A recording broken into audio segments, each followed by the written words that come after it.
was a fine horse. It had a bronze bridle and bronze saddle and was carrying a suit of bronze armor, fit for a knight. Well, once the sun rose, Cinderlad took the horse and the armor and he led them off to a place that no one else but himself knew. And there he kept them and he went home. When he arrived home, his brothers laughed and scoffed and said, "Well, you may be getting home this morning, but we're quite certain that you did not stay in that barn long."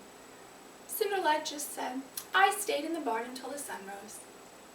Skeptical, they ran down to the field, and there before their eyes was the hay, standing ready for harvest. Well, the next 2 years, the same thing happened. The two older brothers were still too frightened to go. Such was their fright when they had gone. But each year, Cinderlad went just as the hay was in the height of its vigor and ready to be harvested. And each year after the earthquake died down, there was a horse. The second year's horse had a silver bridle and silver saddle and was carrying a suit of silver armor. The third year's horse, it was magnificent. And the bridle and the saddle and the armor that it carried shone. But Cinderlad told no one of the horses that he discovered. Now, Cinderlad's father lived in a country of a king. Remember, this was a time of knights and kings and queens. And this king had a beautiful daughter. And this daughter was much desired by the princes and the knights of the kingdom and the surrounding kingdoms. For when they saw her, they could not help but fall violently in love with her. Well, next to the castle in this kingdom was a hill. And it was not like hills that we have, covered in grass and trees. It was a hill made of glass, clear glass, and slippery as ice. So the king set his daughter on this glass hill, and in her lap she held 3 golden apples. And the king declared that the knight or the prince who could climb this high, tall, slippery hill on his horse and retrieve the 3 golden apples from the princess would win her hand in marriage and half the kingdom with her.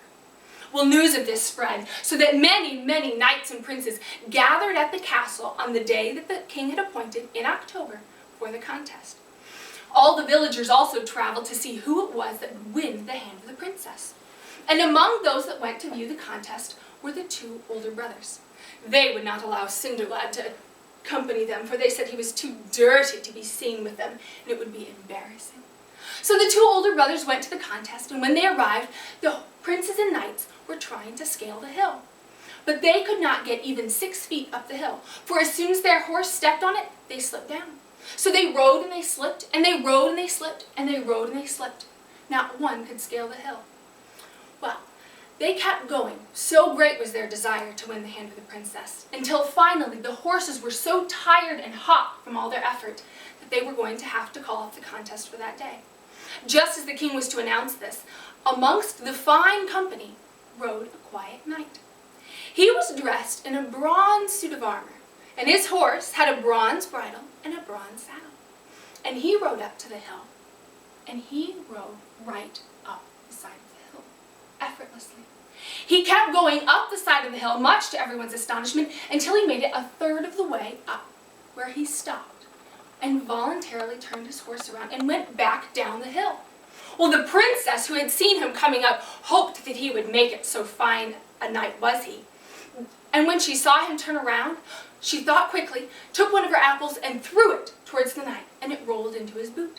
But no one saw where it went, and no one knew what became of it, for it could not be found afterwards, and the knight, when he reached the bottom of the hill, quickly rode off so that no one could see who he was. Well, what a tale Cinderlad's 2 older brothers had to tell when they came home that night, of this bronze knight, and of the princes and the knights who tried unsuccessfully to scale up the hill, and of the missing golden apple. Well, Cinderlad, hearing all this, said, "I should have liked to have seen that bronze knight." But his brothers scoffed and said, "You, among such fine lords and princes, ha!" Well, the next day, the 2 older brothers went to see the contest, in the hopes that the bronze knight would return. Well, all day, the princes and knights tried to ride up the hill unsuccessfully, and that bronze prince was nowhere to be seen. Just as the day's activities were being ready to be concluded by the king, with no one having reached the top of the hill, a new knight came into their midst. This was a silver knight, and his horse had a silver bridle and a silver saddle.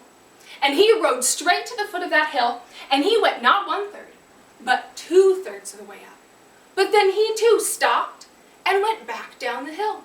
The princess, who liked this knight even more than the first, took one of her golden apples and tossed it to him, and it rolled into his boot.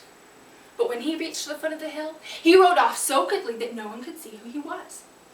Well, no one knew what became of that second golden apple either, for no one had seen it fall in the boot. And when Cinderlad's brothers arrived home that night, what a tale they had to tell. And Cinderlad said, "Oh, I would have liked to have seen that silver knight." But his brothers laughed and scoffed. Well, the next day, the contest again commenced, hoping that someone would make it all the way to the top of the hill, and everyone was watching for the silver knight. But he did not come. And just as the day was again getting ready to conclude with no one having scaled the hill, off in the distance they could see a shining, magnificent knight. When he approached, he was wearing gleaming golden armor, and his horse had a golden bridle and golden saddle. He rode to the foot of that hill, and he went not 1/3, not 2/3, but all the way to the top, where he gently took the last golden apple from the lap of the astonished princess. Then he turned around and rode back down the hill and out of the company before anyone could tell who he was. Well, the king decreed that all the princes and knights who had been at the day's contest must return the next day, so that the one who was to marry the princess, the knight who had retrieved the third golden apple, could be found. Well, the next day, knight after knight and prince after prince came before the king, but not one of them could produce the golden apple. So the king made it known that all the males in his kingdom and surrounding kingdom must journey to the castle so that they could find the man who was to marry the princess. But one by one, not one of those males could produce the apple, including Cinderlad's two brothers. Well, since no one could produce the apple, the king sent messengers throughout the kingdom to make sure that every male had appeared before the king. And the messenger came to the door of Cinderlad's home, and he inquired after whether or not there were any more boys in the house. Well, Cinderlad had not gone to the king, but his brother said, "Oh, well, we have our youngest brother, but he takes care of the animals and the cows and the sheep. He would not be among such fine lords collecting a golden apple from the lap of the princess." But the messenger insisted that no, all the males must appear before the king.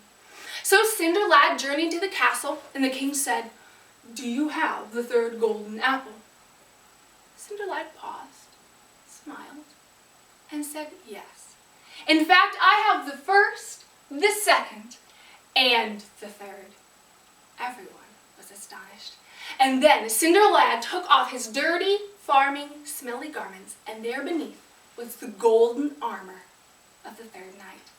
The king said, "You shall have my daughter, and half her kingdom with her, for you have well earned both." And there was a wedding, and Cinderlad married the princess, and there was great feasting and merrymaking amongst the company, except for Cinderlad's brothers that fall.